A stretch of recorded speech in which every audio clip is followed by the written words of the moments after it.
It's been a rough couple days. The hate has just continued to roll in, and I've really wanted to quit.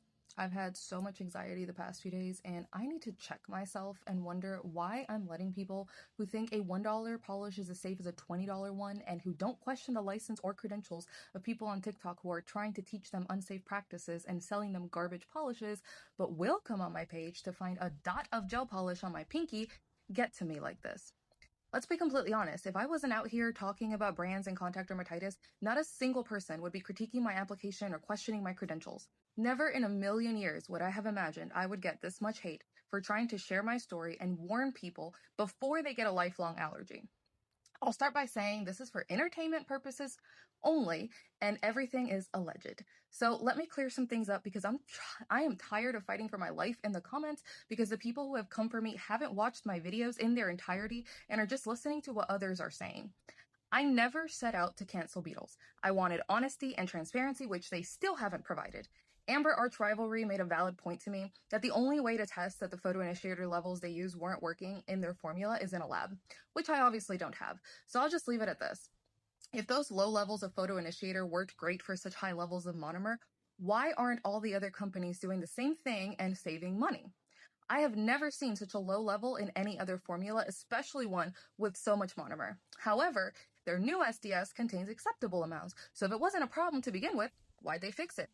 Not to mention, this isn't just an allergy problem. People are getting chemical burns even when using the product in the Beatles lamps. Anywho, I'll focus on their new stuff because I'll be testing it soon. The SDS doesn't match the back of the bottles, and I don't think I need to explain why that's an issue. Doug Schoon states any polish can be safe if used correctly, but the problem is you can't be sure you're using it correctly. What Amber has stated herself is that the bigger issue here is there's no testing with these products and their lamps. This company's only goal is pushing out as many products as possible and making as many sales as possible. There is no science behind these products. There is no guarantee their gels cure with their lamps, and if you believe these $20 lamps are curing these thick and monomer-heavy formulas, I have an island in Australia to sell you. Could these formulas cure in a better lamp? Yeah, probably, but we don't know what that is because they won't tell you which lamps are compatible with their products because they haven't tested them. So unless you have a lab to test a bunch of different lamps to see which one cures beetles to an appropriate level, it's not safe. Everyone wants this to not be true so badly because they want to keep using these polishes. So they will come on my page and look for any excuse to discredit what I'm saying as if I made this stuff up. It comes from professionals in the industry who have been saying this stuff for years, but most of them can't denounce any specific brand because they have their own brand and are competitors. People want to hold on to this false sense of security that they are using the polish correctly, so nothing will ever happen to them. Pretty much everyone who has ever gotten this allergy at one point believed the same thing. I could be out here editing my work to look perfect and have zero flooding like a lot of the other creators on here, but I refuse to do that because my point is that everyone is going to make a mistake and you will touch this stuff at some point, no matter how perfect you think you are. So why on earth would you use a brand with such slim margin for error when there are 50 million better things out there? Even the cheap polish world has better things. I'm wearing one of them right now. The fact of the matter is the only way to be 100% safe is to use a closed system with a tested lamp. But that's not realistic in the DIY community. No one is going to be buying 20 different lamps, and we all like to experiment with different polishes. So the next best thing you could do for yourself is to use polishes that minimize those risks by using oligomer and polymer-based formulas that don't have high amounts of monomer. I've tested this myself. When I tried Attain Cosmetics, Liz's brand, I flooded my thumb and I left it on video specifically so you guys could see that nothing came of it. And I'm someone who will react pretty much immediately.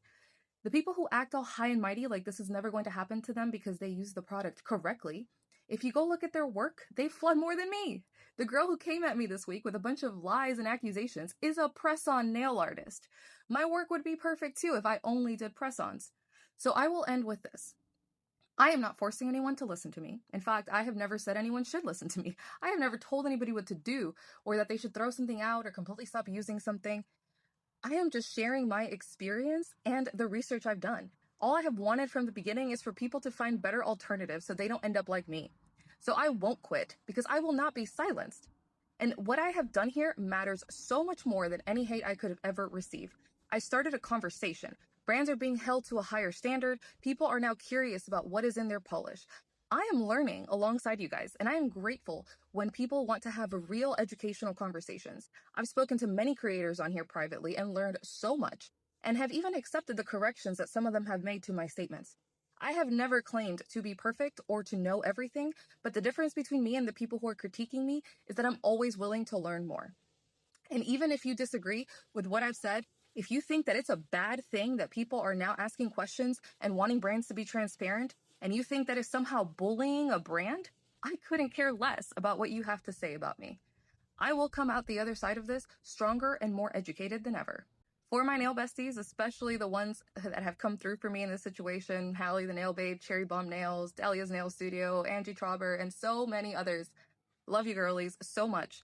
You will never know how grateful I am for you and how much I have truly appreciated it. Don't let people bully you into silence. Ask the questions and never, ever, ever stop learning. Happy Thanksgiving.